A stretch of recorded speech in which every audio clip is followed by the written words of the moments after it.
الحمد لله رب العالمين والصلاة والسلام على سيد الأنبياء والمرسلين أما بعد أعوذ بالله من الشيطان الرجيم بسم الله الرحمن الرحيم وأصحاب الشمال ما أصحاب الشمال في سموم وحميم وظل من يحموم لا بارد ولا كريم إنهم كانوا قبل ذلك مترفين وكانوا يصرون على الحنث العظيم وكانوا يقولون أئذا متنا وكنا ترابا وعظاما أئنا لمبعوثون أَوَآبَاؤُنَا الْأَوَّلُونَ قل إن الأولين والآخرين لمجموعون إلى ميقات يوم معلوم ثم إنكم أيها الضالون المكذبون لآكلون من شجر من زقوم فمالئون منها البطون فشاربون عليه من الحميم فشاربون شرب الهيم هذا نزلهم يوم الدين صدق الله العظيم اللهم صل على محمد وعلى آل محمد وبارك وسلم رب اشرح لي صدري ويسر لي أمري واحلل عقدة من لساني يفقهوا قولي واجعل لي وزيرا من أهلي آمين يا رب العالمين۔ قرآن حکیم کی 27 پارے میں سے سورۃ الواقعہ کا ہم مطالعہ کر رہے ہیں اور آیت نمبر 40 تک مطالعہ مکمل ہوا تھا۔ گزشتہ آیات میں اصحاب الیمین یعنی دائیں ہاتھ والوں کا ذکر تھا، عام اہل جنت، ان کا تذکرہ اور ان کے لیے جو نعمتیں اللہ سبحانہ و تعالیٰ نے تیار فرمائی ان کا ذکر تھا۔ تو گویا مجموعی اعتبار سے پچھلی آیات میں مقربین کا ذکر، اعلیٰ درجات پانے والے جنت میں ان کا ذکر آیا، اور پھر دائیں ہاتھ والے عام اہل جنت ان کا بھی تذکرہ ہمارے سامنے آیا۔ اب تیسرے گروہ کا بیان ہے جو اصحاب الشمال یعنی بائیں ہاتھ والے ہیں، اہل جہنم، ان کا ذکر ہے۔ اور یہ بات کئی مرتبہ پہلے بھی تذکرے کے طور پر آ چکی ہے کہ قرآن حکیم کا مستقل اسلوب ہے کہ وہ اہل جنت اور اہل جہنم کا ذکر ساتھ ساتھ کرتا ہے۔ اکثر جنت والوں کا بیان آتا ہے تو جہنم والوں کا ذکر بھی آتا ہے، اور تربیت کے لیے دونوں اسلوب ضروری ہیں، یعنی کسی شے کا شوق پیدا کر کے کسی عمل کی طرف توجہ دلائی جاتی ہے، اور کسی سزا کا خوف دلا کر کسی بات سے رکنے کی توجہ دلائی جاتی ہے۔ ہم بھی اپنے بچوں کو کبھی امتحانات جب آتے ہیں تو کچھ ذرا میٹھے میٹھے انداز میں بھی ترغیب و تشویق ہوتی ہے کہ اگر ایگزامس میں پلس آ گیا، اسٹار آ گیا تو تمہیں یہ ملے گا، اور کبھی ذرا ان کو آنکھیں بھی دکھانا پڑتی ہیں، اور اس حوالے سے ہم بڑے فکر مند ہوتے ہیں۔ چنانچہ عام تمام ایکٹیویٹیز کو ایگزامس کے دنوں میں روک دیا جاتا ہے، چاہے وہ بچوں کا ٹیلی ویژن کا استعمال ہو یا اسمارٹ فون کا استعمال ہو، یا ان کی کرکٹ کا معاملہ ہو یا سیر سپاٹوں کا معاملہ ہو۔ حتیٰ کہ ہم اتنے سینسیٹیو ہیں اور اتنے حساس ہیں کہ جب شادی بیاہ کے حوالے سے تاریخیں طے کی جاتی ہیں تو یہ ضرور دیکھا جاتا ہے کہ وہ ایام نہ ہوں گے جس میں بچوں کے ایگزامز چل رہے ہوتے ہیں۔ ہم اتنے حساس اور سینسیٹیو ہیں۔ ذرا غور کریں کہ جہنم سے بچنے کے بارے میں اور جنت میں داخلے کے اعتبار سے، اور جو مستقل امتحان میں اللہ نے مجھے اور آپ کو، ہماری اولاد کو ڈال رکھا ہے، اس امتحان کے حوالے سے ہم کتنے سینسیٹیو ہیں اور کتنے حساس ہیں، اس طرف بھی بہت زیادہ توجہ دینے کی ضرورت ہے۔ بہرحال عرض کرنے کا مطلب ہے کہ تربیت کے دونوں اسلوب ہیں، ذرا خوشخبری بھی سنائی جاتی ہے، کچھ انعامات کا انسینٹیو بھی دیا جاتا ہے، اور کچھ سزا کا بھی خوف دلایا جاتا ہے۔ قرآن حکیم میں بھی یہ اسلوب ہمیں ملتا ہے بشارت کا اور انذار کا، یعنی خوشخبری سنائی جائے ان لوگوں کو جو اللہ رب العالمین اور اس کے پیغمبر علیہ السلام کی دعوت قبول کر لیں تو اللہ تعالیٰ بشارات بھی عطا کرتا ہے، جنت کے نظارے بھی ہمارے سامنے رکھتا ہے، لیکن ساتھ ساتھ انذار کا پہلو بھی ہے، ڈراوے کا پہلو بھی ہے۔ اور وہ کیا ہے کہ جو اللہ تعالیٰ اور اس کے پیغمبر علیہ السلام کی دعوت قبول نہ کرے، ان کی پکار پر لبیک نہ کہیں اور معصیت کی، نافرمانی کی روش پر اڑے رہیں، تو پھر ان کو ڈرایا گیا ہے اور جہنم کے عذاب سے ڈرایا گیا ہے۔ اور جہنم حق ہے، جنت بھی حق ہے اور جہنم بھی حق ہے، اور اس جہنم کا ذکر جو قرآن کریم میں جا بجا آیا پھر سے آ رہا ہے۔ پھر سے کیوں عرض کر رہا ہوں؟ قرآن حکیم کی جو آخری منزل جو ہمارے زیر مطالعہ ہے، 7 منزلیں قرآن پاک میں ہم جانتے ہیں، اور 26 پارے میں سورہ قوف سے آخری منزل کا آغاز ہوتا ہے۔ اس میں چند صورتیں جو 28 پارے میں اور 27 پارے کے آخر میں سورہ حدید ہے، ان کے علاوہ اکثر صورتیں وہ مکی ہی ہیں، اور ان میں بھی خاص موضوع انذار آخرت کا ہے۔ آخرت کے حوالے سے متنبع کرنا، لوگوں کو غور کرنا، لوگوں کو توجہ دلانا، تاکہ کل کی جواب دہی کا احساس پیدا ہو، کل کے احتساب اور کل کی اکاؤنٹیبلٹی کا احساس پیدا ہو۔ دنیا میں ہونے والے احتساب ناکام بھی ہو جاتے ہیں، پاکستان کی بھی صورتحال ایسی ہی ہے، وزیر اعظم صاحب بھی ناراض ہو کے اپنے ایک معاون سے اور ان کو ہٹا کر ایک اور بلا کے کھڑا کر دیا۔ دنیا کے احتساب ناکام ہو سکتے ہیں، رب کائنات کے حضور جو احتساب وہاں پیش کر بندے نے دینا ہے وہ ناکام نہیں ہوگا، ہر ایک نے پیش ہونا ہے، ظاہر و باطن سب پیش ہوگا۔ بہرحال یہ انذار آخرت یہ بہت بنیادی اور اہم موضوع ہے قرآن حکیم کا، مکمل اعتبار سے بھی اور قرآن حکیم کی آخری منزل کا تو مستقل موضوع ہے۔ اور بہرحال جب لوگوں میں بگاڑ پیدا ہو جائے اعمال کے اعتبار سے، کردار کے اعتبار سے، اخلاق کے اعتبار سے، تو پھر ڈراوے کی ضرورت زیادہ ہوتی ہے۔ یہ نقطہ کہ ڈراوے کی ضرورت زیادہ ہوتی ہے یہ قرآن پاک کے آخری 2 پاروں میں اور خصوصاً آخری پارے میں بہت زیادہ ہے۔ جب وہاں انشاءاللہ پہنچیں گے تو اندازہ ہوگا کہ کس قدر اللہ تعالیٰ نے شد و مت کے ساتھ، ایمفیسس کے ساتھ بار بار آخرت کا تذکرہ کیا اور اہل جہنم کا بھی ذکر کیا۔ اب جو ذکر ہے وہ قرآن پاک میں ہی ہے، اور یہ بات ہم پہلے کئی مرتبہ عرض کر چکے ہیں کہ ایک عام چلن ہے ہمارے معاشرے میں، فوراً ایک جملہ لوگ کہتے ہیں مولوی ڈراتے بہت ہیں، مولوی ڈراتے بہت ہیں۔ ویسے تو اگر سزا کا ڈر پیدا ہو جائے اور ہم سیدھے ہو جائیں تو اچھی بات ہے جی، لیکن یہ الزام مولویوں کو دینا کہ مولوی ڈراتے بہت ہیں، اس کو ایک طرف رکھیں اور اب اللہ کے کلام کو سنیں۔ وہ اللہ جو ڈرا رہا ہے مولوی کیا ڈرائے گا بیچارہ، اور اللہ کا کلام سچا کلام ہے، ہمارا ایمان ہے۔ قرآن حکیم میں 2 مرتبہ ذکر آیا، سورہ نساء کی آیت نمبر 87 اور 122 میں وَمَنْ أَصْدَقُ مِنَ اللَّهِ قِيلًا وَمَنْ أَصْدَقُ مِنَ اللَّهِ قِيلًا، اللہ سے بڑھ کر سچا کون ہوگا بات کے اعتبار سے، اور اللہ سے بڑھ کر کس کا قول سچا ہوگا، کس کی بات سچی ہوگی، تو اللہ سے بڑھ کر سچا کون ہوگا؟ اس سچے رب کے سچے کلام میں اب سنیے کیا بیان ہو رہا ہے ڈراوے کے اعتبار سے۔ ارشاد ہوا سورہ واقعہ کی آیت نمبر 41 فَأَصْحَابُ الشِّمَالِ مَا أَصْحَابُ الشِّمَالِ، اور بائیں ہاتھ والے کتنے ہی برے ہیں، بائیں ہاتھ والے انجام کے اعتبار سے، بد نصیب کہیں، برے کہیں، کتنے ہی برے ہیں بائیں ہاتھ والے، فی سموم و حمیم، گرم جھلستی ہوا میں ہوں گے اور کھولتے ہوئے پانی میں ہوں گے۔ اب جہنم تو آگ ہی آگ ہے نا اس میں، لیکن وہاں بھی عذابوں کی مختلف کیفیات ہیں۔ جب آگ جلائے گی، دنیا میں بھی آدمی شدید گرمی ہوتا ہے، وہ کہتے ہیں نا جھلستی ہوئی لو چل رہی ہے تو اس کو پیاس لگتی ہے، تو وہاں تو ایٹماسفیئر بھی کیسا ہے، ماحول بھی کیسا ہے، جھلستی جھلسا دینے والی ہوا کا۔ اس جھلسا دینے والی ہوا اور لو میں جب گرمی لگے گی، شدت محسوس ہوگی، اچھا تصور آتا ہے نا کہ چلو ایک مرتبہ بندہ جل جائے گا، ختم ہو جائے گا، ایسا بھی نہیں۔ اللہ رب العالمین کا کلام فرماتا ہے کہ خالدین فیہا ابدا، ہمیشہ ہمیشہ رہیں گے۔ اور سورہ نساء کی آیت نمبر، یہ اللہ کا کلام ہے، میں اسی لیے کہہ رہا ہوں، جملہ میں نے پہلے عرض کر دیا، وہ مولوی صاحب کیا ڈرائیں گے، اللہ سے پوچھے اللہ کا کلام کیا ڈراتا ہے۔ سورہ نساء کی آیت نمبر 56 میں ہے، جب ایک مرتبہ کھال جل جائے گی، بدلناہم جلودہم غیرہا لیذوقوا العذاب، ان کی کھال کو بدل دیں گے تاکہ وہ عذاب کے مزے کو چکھتے رہیں۔ اب ایک مائنڈ سیٹ ہوتا ہے سائنٹیفک، اور آج کل ٹرینڈ ہے، علماء سے بھی اور خطباء سے بھی توقع ہے کہ لاجیکل بات بھی آئے، ایتھیکل بھی آئے، سائنٹیفک بھی آئے۔ یہ ایک حد تک تو موضوع ہے، لیکن یہ قرآن کا بنیادی موضوع نہیں ہے۔ وہ موضوع کیا، یعنی سائنٹیفک فیکٹ کیا نکلا کہ جناب وہ جو پین ریسیٹرز ہیں ہمارے جسم کے، وہ خلیات، جو سیلز جو درد کو فیل کرتے ہیں، وہ کھال کے اندر ہیں، گوشت کے اندر نہیں۔ اسی لیے جب وہ انجیکشن وغیرہ سرنج لگتی ہے تو جب وہ ٹچ کرتی ہے ہماری کھال کو تو تکلیف ہوتی ہے، اندر کی تکلیف فیل نہیں ہوتی۔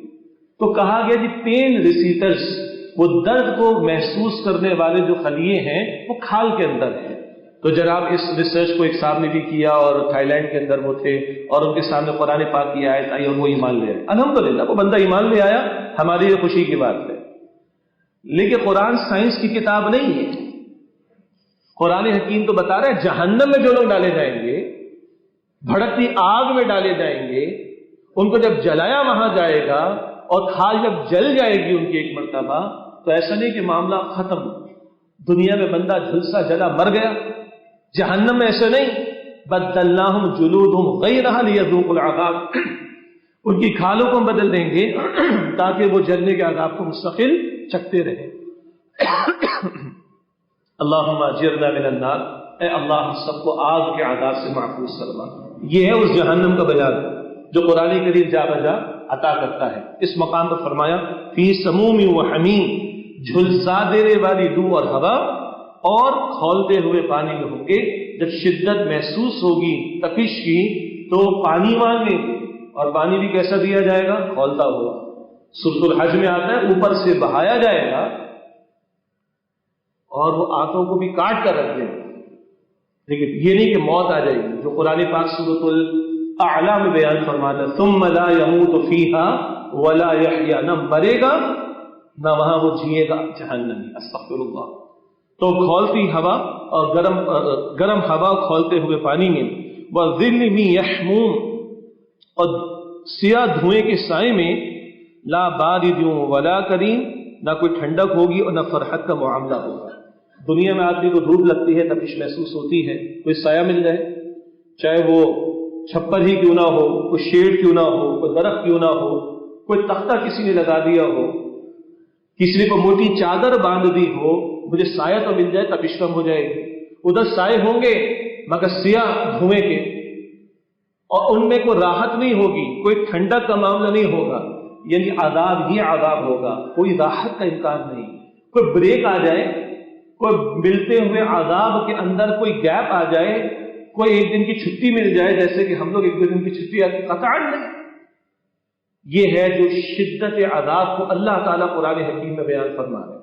آگے اور بھی ذکر آ رہا ہے، لیکن آپ غور کریں، یہ 3 آیات میں نے آپ کے سامنے بھی تلاوت، بلکہ 4 آیات، 3 میں سے ایک میں ذکر ہے جہنم والوں کا تذکرہ، اور پھر کیا ذکر آیا؟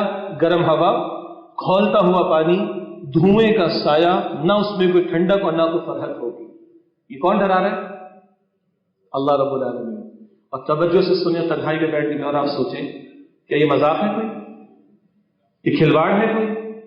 ایک فلسفیانہ جہالت ہے فلسفیوں کے ہاں، بس وہ خدا نے کو ڈرایا، بس ایسے جیسے ہم بھی ڈراتے ہیں بچوں کو، انا للہ و انا الیہ راجعون۔